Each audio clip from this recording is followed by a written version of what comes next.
En programmation informatique, comprendre les structures de données est absolument essentiel. Java, comme de nombreux autres langages, offre une implémentation de ces structures à travers son framework Collection. Dans cette vidéo, nous explorerons le framework Collection de Java en parcourant à la fois certains aspects théoriques illustrés de quelques exemples concrets. Nous avons déjà tous entendu parler des structures de données en programmation. Et les structures de données en programmation informatique constituent l'un des concepts phares de la programmation. Et ici, nous savons qu'il existe plusieurs types de structures de données, telles que les listes, les piles, les fils, les arbres, les listes doublement chaînées, etc., etc. Le framework Collection de Java propose une implémentation de ces différentes structures de données. Dans la conception du framework Collection de Java, il y a une claire séparation entre les interfaces et les implémentations concrètes. Ici, nous avons les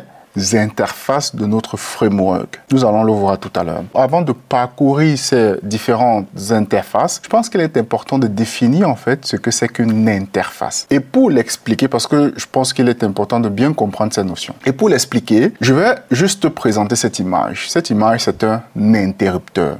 Pourquoi je te présente cette image? L'interrupteur nous permet de faire briller ou d'éteindre une ampoule. Donc, quand nous poussons sur l'interrupteur, nous allons soit faire briller ou éteindre l'ampoule. En fait, quand nous poussons sur l'interrupteur, il y a toute une mécanique qui se met derrière qui va amener l'ampoule à briller ou à s'éteindre. Toute cette mécanique qui se met derrière aura certainement des fils et quand on pousse, il y a certainement un signal qui va traverser ces fils. En tout cas, je ne suis pas doué dans ce domaine-là. Une chose est sûre, c'est que nous poussons sur l'interrupteur et nous avons l'ampoule qui brille ou qui s'éteint.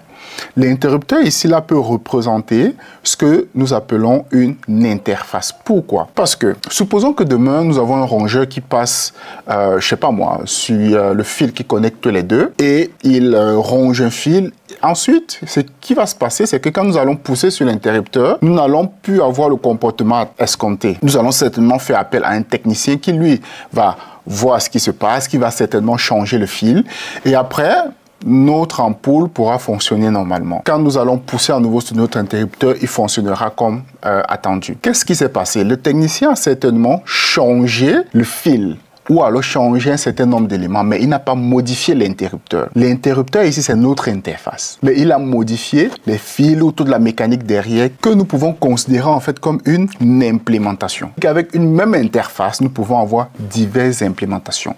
On peut modifier la qualité du fil qui connecte notre interrupteur à l'ampoule. On peut modifier toute la mécanique, que sais-je, mais l'interrupteur en lui-même peut rester similaire et il permettra de faire le travail ou alors le comportement attendu pourra être observé. Nous avons par exemple un exemple très rapide ici, mais bon, je vais certainement déjà supprimer ça. On va revenir dessus plus tard. Donc ici, nous avons par exemple ici une collection, une interface. Ça, c'est une interface. Si nous revenons ici à collection, nous pouvons voir que nous avons une interface. Qu'est-ce qu'une interface? En tout cas, dans le monde programmation Java, une interface est tout simplement un ensemble de méthodes, de signatures des méthodes et leurs contrats. C'est-à-dire que nous définissons la signature de différentes méthodes et leurs contrats. Le contrat pour dire que cette méthode est supposée faire ceci, en fait. Mais il n'y a aucune implémentation qui est proposée. Donc ici, nous avons par exemple ArrayList, qui est une des implémentations de collection. Donc nous pouvons voir notre exemple ici, là. Donc nous créons notre collection, nous rajoutons différents éléments et à la fin, tout ce que nous faisons ici, c'est d'afficher. Donc quand nous faisons collection, ceci va tout simplement appeler la méthode toString de myCollection. Et ceci nous permettra d'afficher la classe d'implémentation concrète. Donc, exécutons rapidement ce code. Si nous l'exécutons, qu'est-ce que nous avons ici dans la console? Donc, ici, nous avons les différents éléments qui ont été rajoutés dans la liste. Et ensuite, nous avons la classe d'implémentation concrète qui est ArrayList. Maintenant, supposons que nous ne sommes pas satisfaits de cette implémentation. Nous disons que non, l'implémentation ou la collection, l'implémentation de cette collection ne nous convient pas. Nous voulons une collection beaucoup plus optimisée ou que sais-je. nous disons nous allons créer notre propre implémentation. Ici, nous pouvons avoir un exemple ici que j'ai créé qui s'appelle My Collection, qui justement va implémenter notre interface collection. Donc nous avons dit que nous implémentons cette interface collection. Quand nous allons implémenter cette interface, nous devons donc donner une implémentation à chacune des méthodes de cette interface. Nous avons différentes méthodes ici, mais ici, là, nous avons juste généré des méthodes par défaut. Donc, il n'y a vraiment pas d'implémentation qui a été proposée ici. Donc, si nous revenons là, nous disons, OK, nous ne sommes pas satisfaits avec l'implémentation de ArrayList. Ce que nous voulons maintenant, c'est plutôt l'implémentation de MyCollection. Donc, en faisant ceci, nous avons juste changé une seule ligne de code, mais tout le reste reste similaire. Tout le reste de notre code est similaire. Pourquoi? Parce que c'est l'une des raisons pour lesquelles nous disons toujours qu'il faut, en fait, l'une des bonnes pratiques de programmation, c'est de utiliser les interfaces. Parce que nous pouvons modifier l'implémentation après, nous n'allons pas forcément modifier beaucoup de lignes de code, comme dans ce cas ici. Si nous exécutons une fois de plus, notre code, il s'exécute. Mais nous nous rendons compte ici que la classe d'implémentation, c'est MyCollection et plus ArrayList. Et ici, comme nous n'avons pas donné une implémentation de la méthode toString de notre objet, MyCollection, ce qu'il va faire, il appelle la méthode par défaut qui affiche tout simplement la référence de l'objet. Ceci, c'était juste pour un rappel rapide des interfaces en Java. Maintenant, allons voir les différentes interfaces de notre framework collection en Java. Nous avons Iterable, qui est la racine. Nous avons collection. Je vais juste parcourir comme ça rapidement. Nous allons voir plus en détail ces éléments un peu plus tard.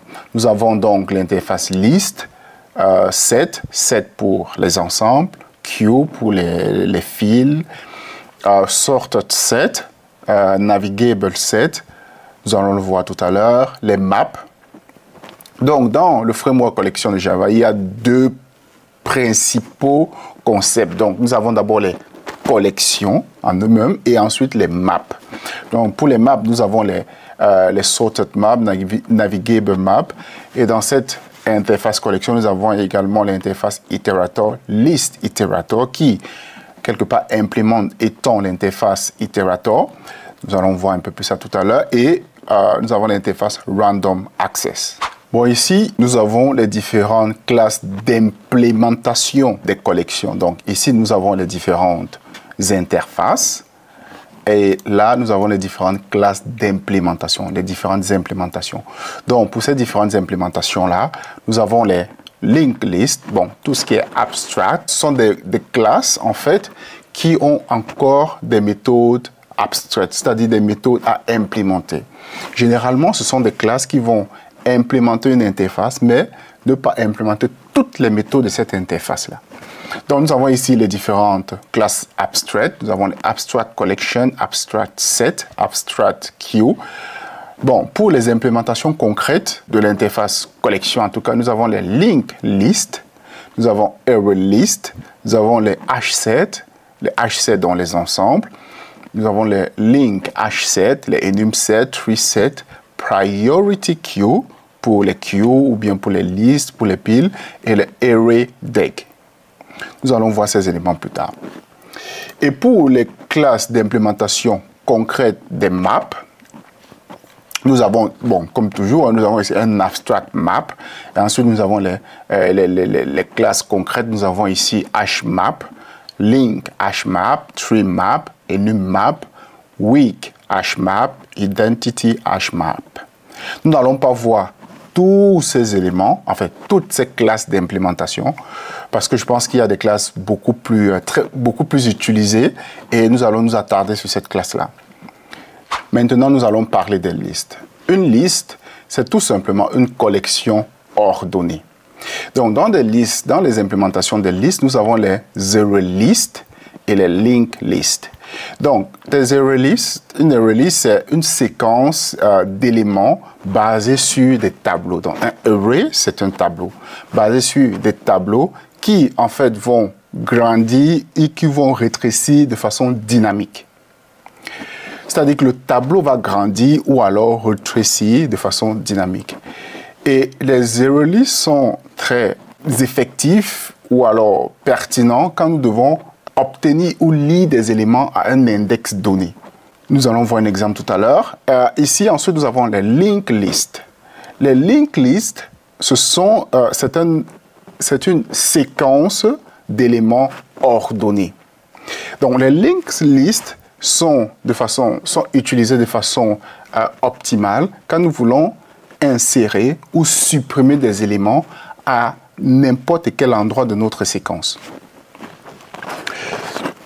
Venons ici un instant. Donc, nous avons ici array pour tableau, en fait. Hein, dans les array lists vont se baser sur un tableau. Ensuite, nous avons les linked lists, ou encore en français les listes chaînées, qui en fait ne se basent pas sur un tableau. Globalement, nous avons un objet, nous avons la donnée de cet objet-là. Ensuite, cet objet aura en fait une référence vers l'objet suivant. Et ainsi de suite. Donc ici, dans les tableaux, nous sommes limités par la taille du tableau. Parce qu'un tableau ne peut pas être indéfini. Par contre, dans les listes chaînées, nous ne sommes pas limités en fait. Parce qu'en fait, nous ne définissons pas un tableau fini, la longueur d'un tableau. Et donc, nous pouvons en fait avoir jusqu'à ce que nous allons utiliser toute la mémoire, on peut dire ça comme ça. Mais globalement, nous ne sommes pas limités par exemple, la longueur du tableau. Parce qu'il y a une longueur de tableau maximale. Donc ici, nous avons la donnée et en fait, cet élément-ci va avoir une référence vers l'élément suivant. Et ainsi de suite. Il y a également ce concept de liste doublement chaînée. C'est-à-dire que, par exemple, cet élément aura à la fois une référence vers son élément précédent et vers son élément suivant. Dans ce cas ici, ça c'est une liste chaînée, c'est-à-dire qu'il n'a que la référence vers l'élément suivant. Donc si nous revenons ici dans notre diagramme de classe, en tout cas, pour les listes, nous avons l'interface iterable qui, lui, utilise l'interface itérator. L'itérator, tout simplement qui permettront en fait d'itérer sur la liste, sur les éléments d'une liste. Et nous avons l'interface collection qui, bien sûr, implémente, en fait, qui étend l'interface iterable. Ensuite, nous avons les listes, l'interface list et array list. Donc, array list, c'est une implémentation d'une liste et implémente également l'interface random access.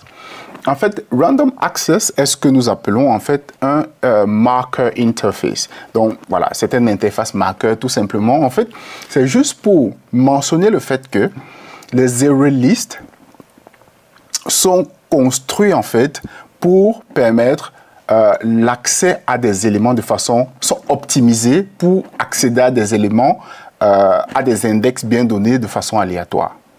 Donc, c'est optimisé pour cela. Nous allons voir un exemple tout à l'heure. Et les linked lists, les linked lists implémentent l'interface DEC, l'interface DEC qui est encore liée ce qu'on appelle les double-ended queue, donc DEC pour double-ended queue, qui encore sont vus comme ce qu'on appelle les circular array, les tableaux circulaires. Nous allons voir un exemple un peu plus tard. Et donc les linked lists implémentent également l'interface list. Parce que bon, c'est une liste, il implémente l'interface list et l'interface DEC. Et nous voyons aussi que les linked lists, en fait, utilisent l'interface list iterator. En fait, list iterator, qui est un itérateur, rajoute en fait des méthodes qui permettent en fait de rajouter des éléments dans une liste, tout simplement. Donc l'itérateur à la base, ce qu'il lui fait, c'est d'être à mesure de parcourir en fait de façon séquentielle les éléments d'une liste. Et le list itérateur permettra de définir des méthodes qui vont rajouter des éléments dans une liste. Bon, venons actuellement sur cet exemple. Donc, prenons l'exemple ici. Nous avons notre ArrayList et LinkedList. Donc, nous avons deux listes, ArrayList et LinkedList. Donc, ici, ça doit être ArrayList. J'ai fait une petite erreur de frappe. Donc, nous avons MyArrayList et MyLinkedList. Pour, en fait, voir, comme ce que j'expliquais tout à l'heure, c'est-à-dire que les linked lists sont optimisés pour l'accès à des éléments à un index bien donné et contrairement aux linked lists. Ici, ce que je fais tout simplement, c'est de créer 10 millions, en fait, d'itérer 10 millions de fois et de créer, donc de rajouter 10 000 items dans ma ArrayList et dans ma linked list. Et ensuite, ce que je fais, c'est de essayer de récupérer de façon aléatoire, avec le get ici, donc de récupérer des éléments de façon aléatoire à un index bien donné. Donc, je le fais 10 fois. L'idée, c'est de voir le temps que ça va nous mettre. Donc, je mets juste, voilà, avant de démarrer cette fonction-ci, je récupère le temps. Quand je finalise la fonction, je récupère le temps également. Et ensuite, ce que nous faisons, nous allons l'afficher ici. Et je fais similaire, en fait, pour la linked list. Donc, je récupère les éléments de ma linked list de façon aléatoire avec le get. Et après, je vais juste... Donc, l'idée ici, c'est de voir que les ArrayList sont optimisés pour lire les éléments de façon aléatoire et pas les linked list. Donc, c'est la raison pour laquelle il faut toujours choisir les ArrayList quand nous allons traiter, quand dans notre process, nous allons lire des éléments de façon aléatoire. Il est indiqué d'utiliser les ArrayList et pas les linked list. Il est beaucoup plus indiqué d'utiliser les linked list si nous voulons parcourir les éléments de façon séquentielle. C'est la raison pour laquelle ici, comme je le disais tout à l'heure, ArrayList implémente l'interface Random Access. C'est pour marquer en fait comment je veux dire, cette caractéristique-là, que nous pouvons en fait lire les éléments de façon aléatoire et que les ArrayList sont optimisés pour cela. Donc, exécutons le code et voyons tout simplement le résultat. Donc, si nous exécutons le code ici,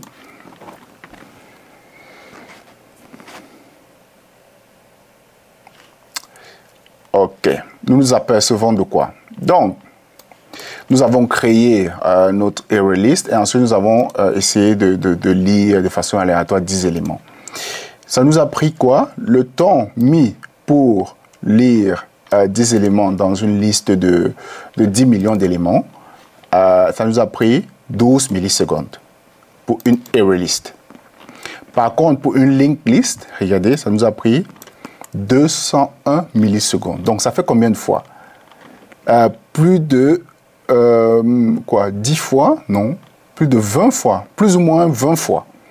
Donc, on a mis 20 fois plus de temps de lire 10 éléments dans une linked list que dans une ArrayList.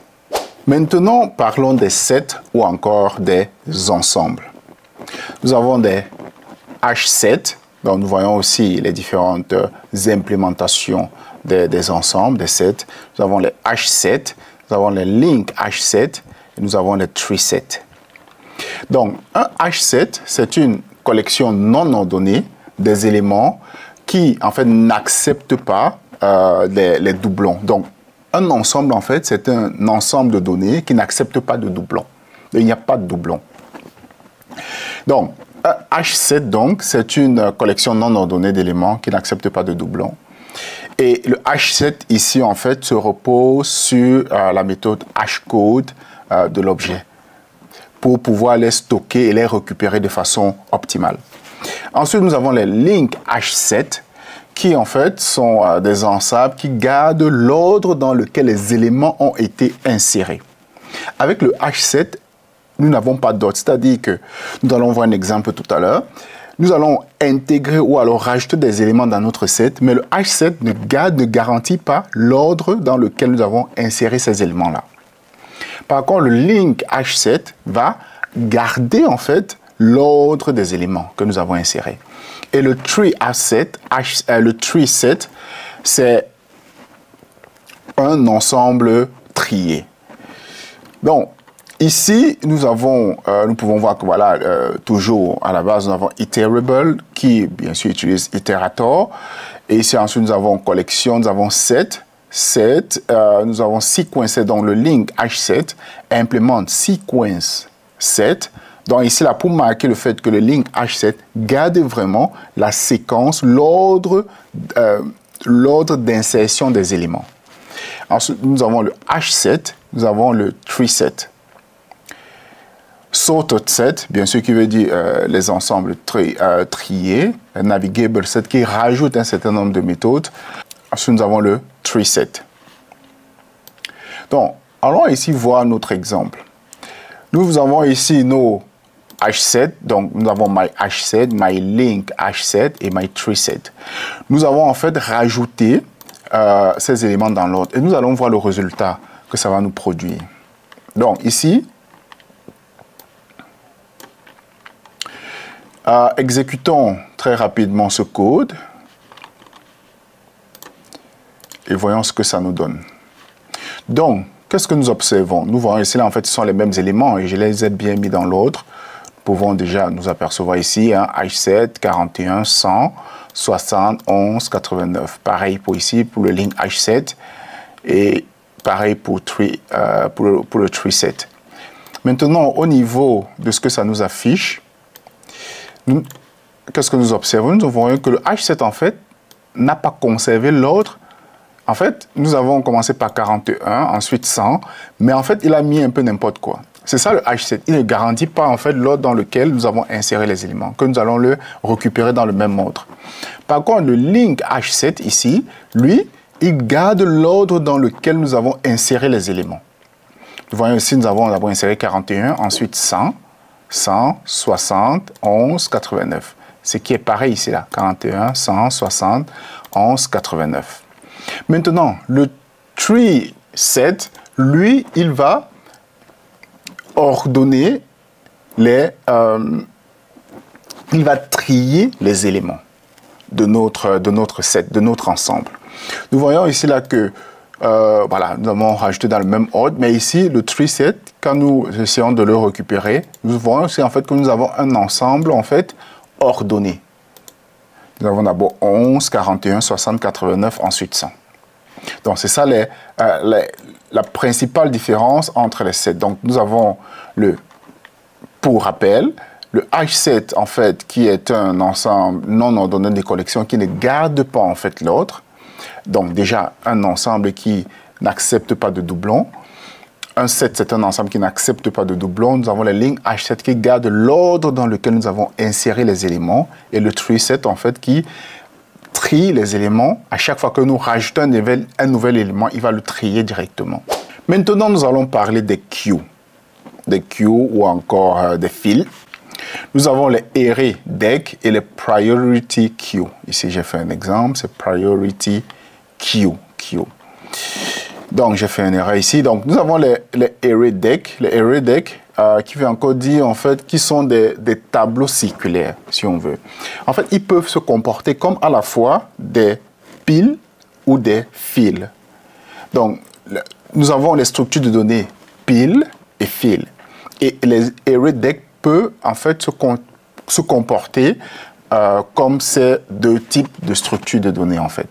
Et ensuite, nous avons les priority queue. Les priority queue, c'est une collection d'éléments qui sont en fait efficaces pour récupérer l'élément minimal, le plus petit des éléments.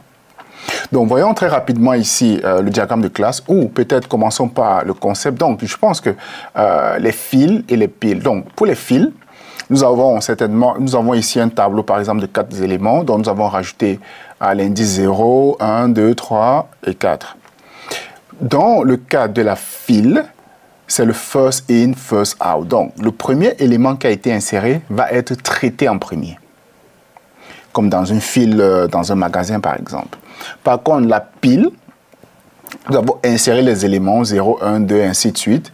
Par contre, c'est le dernier élément inséré qui va être traité en premier. Donc, last in, first out. Le dernier à arriver dans le tableau qui va être traité en premier. Donc, ici, voyons tout rapidement peut-être le diagramme de classe. Nous avons toujours iterable, collection, queue. Nous avons les decks. Donc, un array deck, en fait, implémente l'interface deck. Et nous avons les priority queue. Allons maintenant voir un exemple. Donc, ici, nous avons tout simplement, toujours, nous avons une queue et une deck. Ici, my array deck et nous avons my priority queue. Et pareillement, ici, nous avons rajouté des éléments, en fait, les éléments dans l'ordre ici, en fait, qui respectent le même ordre en tout cas. Et essayons d'exécuter pour voir ce que nous allons avoir. Nous nous rendons compte de quoi? Dans, en fait, le cas du priority queue. Ici, nous essayons de récupérer le premier élément. Et quand nous récupérons ici le premier élément, qu'est-ce qui nous renvoie? 10. En fait, le priority queue va renvoyer, en fait, quand nous allons faire un remove, quand nous allons lire, en fait, l'élément du priority queue, il va nous renvoyer le plus petit des éléments. Le priority queue part du principe que l'élément qui a la plus grande priorité commence par 1.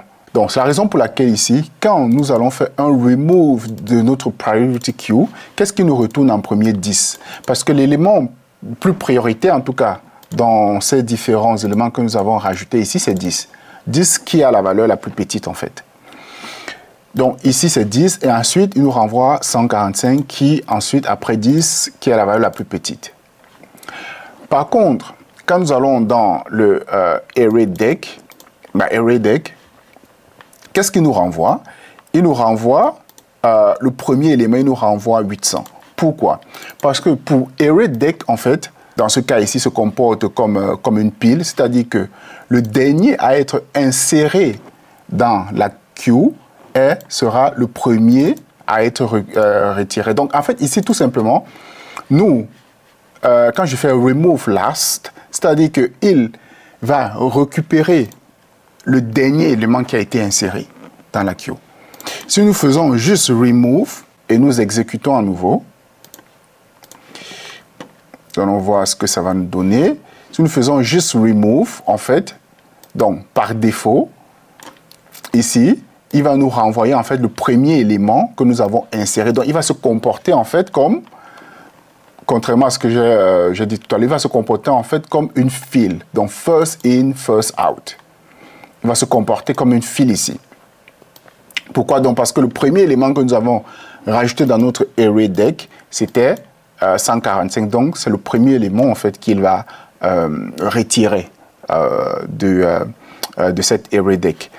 Et le deuxième élément, c'est 10, bien sûr, parce que c'est le deuxième élément que nous avons inséré. Par contre, pour le priority queue, il va d'abord retirer l'élément qui a la plus haute priorité. Et l'élément qui a la plus haute priorité, en fait, la plus grande priorité, c'est 1. Donc, ici, comme 10 est plus petit, on va dire 10, c'est l'élément qui a la plus haute priorité. Donc, il va d'abord retirer, retirer 10 et ensuite retirer 145. Parce que, voilà, 145 est inférieur à 800. Ici, ce sont vraiment les principales différences entre le priority queue et le array deck. Donc, le array deck, comme je le disais tout à l'heure, peut se comporter comme une file et comme une pile. Donc, dans ce cas ici, par défaut, ça va se comporter comme une file. Donc, first in, first out. Il va traiter d'abord 145, ensuite 10. Mais si nous voulons le faire, en fait, se comporter comme une pile, comme ce que nous avons dit tout à l'heure, nous pouvons dire qu'il va faire remove last. Remove last. Et dans ce cas, il va se comporter comme une pile. Donc, il va d'abord traiter, donc il va d'abord récupérer le dernier élément qui a été rajouté dans la liste, et ainsi de suite. Pour récapituler, priority queue retire les éléments en fonction de la priorité. Et la plus haute priorité est 1. Le arrayDec, par contre, peut se comporter à la fois comme une pile ou comme une file. Une pile, pourquoi? Parce que nous avons une file pour first in, first out, ou une pile pour last in, first out. Maintenant, nous allons parler des maps. Donc, pour les maps, ici, si nous venons au diagramme de classe, nous avons les HMap qui implémentent l'interface map. Nous avons les link HMap qui est une sous-classe de HMap et qui implémente l'interface sequence map. Et nous avons TreeMap qui implémente l'interface Navigable Map. Je pense que si on a très bien compris la différence entre le H7 et le link H7, c'est similaire avec le HMap et le link HMap. En tout cas, conceptuellement. C'est-à-dire que le HMap, en fait, ne garde pas en fait l'ordre d'insertion des éléments. Et le HMap va utiliser justement le hashcode pour rajouter et récupérer les éléments de façon optimale. Et ici, le link HMap, justement, c'est une, voilà, déjà le concept de map, c'est une association de clés-valeurs. Et le link HMap va garder en fait l'ordre dans lequel les éléments ont été rajoutés. Et le TreeMap, va juste garder les éléments dont on va trier sur les clés des éléments. Voyons ici très rapidement un exemple pour illustrer tout cela. Nous avons ici un exemple, comme précédemment, nous avons un HMap, un link HMap et un TreeMap. Et à chaque fois, nous avons rajouté les éléments put dans le même ordre ici que dans les trois cas. Donc, pour les trois cas, nous avons rajouté les éléments dans le même ordre.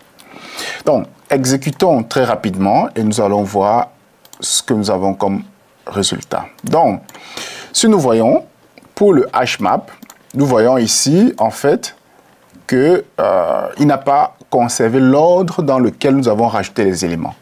Donc, voilà, nous avons ici d'abord 800, 145, 11. Alors, ce n'est pas l'ordre. L'ordre, c'était 125, 145. Donc, il n'a pas conservé l'ordre. Par contre, pour le link HMap, ici, nous voyons que l'ordre a été conservé. Il a conservé l'ordre dans lequel nous avons inséré les éléments. Donc, le HMap rajoute des éléments mais ne conserve pas l'ordre. Le link HMap, lui, conserve l'ordre dans lequel les éléments ont été insérés. Ensuite, nous avons le TreeMap. Le TreeMap, lui, par contre, va ordonner les éléments. Va directement trier et ordonner les éléments. Donc, nous avons ici d'abord, nous avons rajouté 125, 145, mais lui, il nous affiche d'abord 11. Donc, il va trier sur les clés, il faut préciser, c'est sur les clés. Mais bon, c'est vrai qu'ici, là, j'ai fait très simple. La clé, c'est, je veux dire, la valeur, c'est la clé en string. Donc, ici, lui, va directement trier et ordonner les éléments. Donc, pour récapituler les principales différences entre HMap, link HMap et TreeMap, et que les HMap ne conservent pas l'ordre d'insertion des éléments, le link HMap va conserver l'ordre d'insertion des éléments et le TreeMap va trier et ordonner les éléments. Merci d'avoir regardé cette vidéo jusqu'à la fin et rendez-vous pour une prochaine vidéo. Bye bye.